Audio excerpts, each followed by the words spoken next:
Greetings, esteemed judges and everyone else watching wherever you may be. First of all, I would like to express my gratitude to the Almighty God, for it is only by His grace that we woke up to see another day. Not to be left out, big thank you to each one of the EMCD committee members, for it is only by their efforts that this has been made possible. It is truly an honor to be part of the event. Now, please, allow me, Bryant Frederico, to deliver my speech regarding the topic, schools should provide sex education for teens. Before we move on any further, I would like you to see something. Did you know that in 2019, only 28% of young people in the Asia-Pacific region believe their schools taught them sex education very well or somewhat well?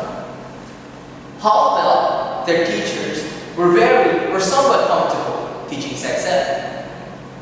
And finally, peers and the internet were identified as more important sources of information about sexuality than school. This shows us just how we lack quality sex education. It can be implied that first, there aren't enough schools teaching sex ed, and then second, while there are schools out there that do teach sex ed, they don't teach it well either. Thus, I really wish to alter the topic a bit from schools should provide sex education for teens to school should provide quality sex education for teens.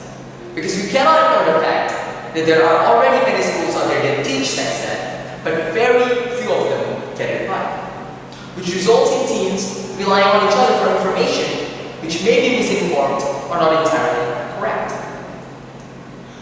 Ladies and gentlemen, the truth is, sex is still such a taboo subject.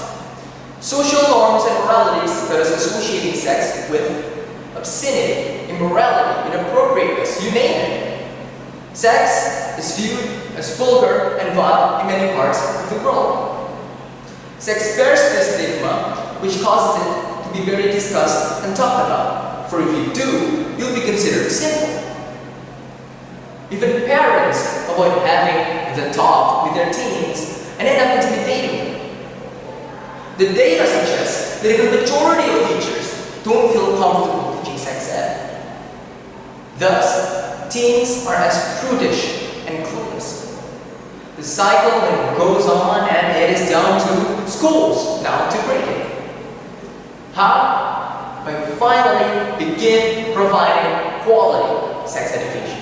I repeat, quality. One of quality. It's about time schools up their game. Well then, what does quality sex ed look like? What is good sex education?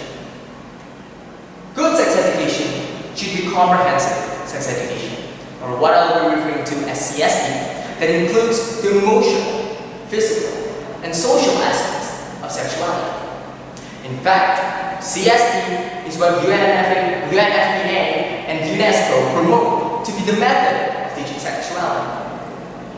The common public opinion regarding CSE is that it increases sexual engagement, when in fact, the WHO denies this by declaring that no, it doesn't increase sexual activity, and that teens should know this information for the sake of education. Moreover, CSE is proven to be more effective than abstinence-only education in delaying sexual initiation, which will help reduce Indonesian teen births, which is approximately 46 births per year. Compared to abstinence only, that is well mainly focused on abstinence, CSE actually covers other relevant topic and content, like pregnancy, adoption, parenting. CSE is beyond procreation. It teaches us the likes of human rights, gender equality, relationships, etc.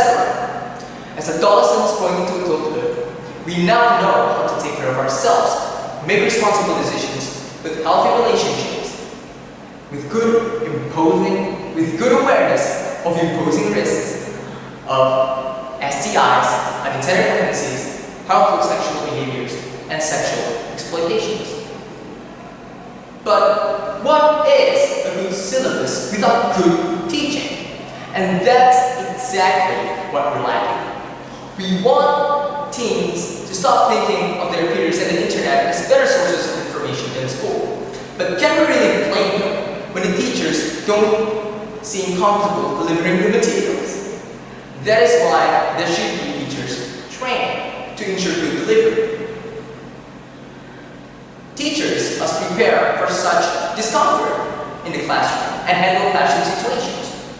Only in that way can we adapt more to participatory, learner-centered methodologies, which are extremely critical to effective sex education.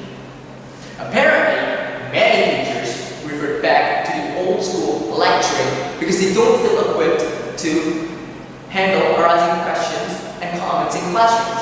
Like how teachers in Vietnam reported they were uncertain about how to teach sex ed and how to handle classroom situations.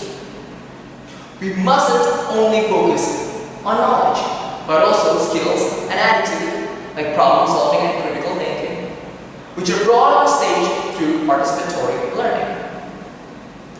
We've talked about a lot, and I really wish we could go on, but unfortunately, time is running out. So I have to bring this one to a close. What have we got today? To wrap it up, the current state of our society means schools are obliged to provide quality sex education for teens by first converting to teaching comprehensive sex education, second, having CSE taught by trained teachers, third and last one, having those teachers implement participatory teaching.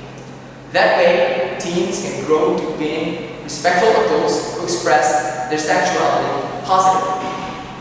Let's all improve teen sexual well-being by finally acknowledging and promoting the importance of comprehensive sex education. And don't let the future generation be part of the growing statistic.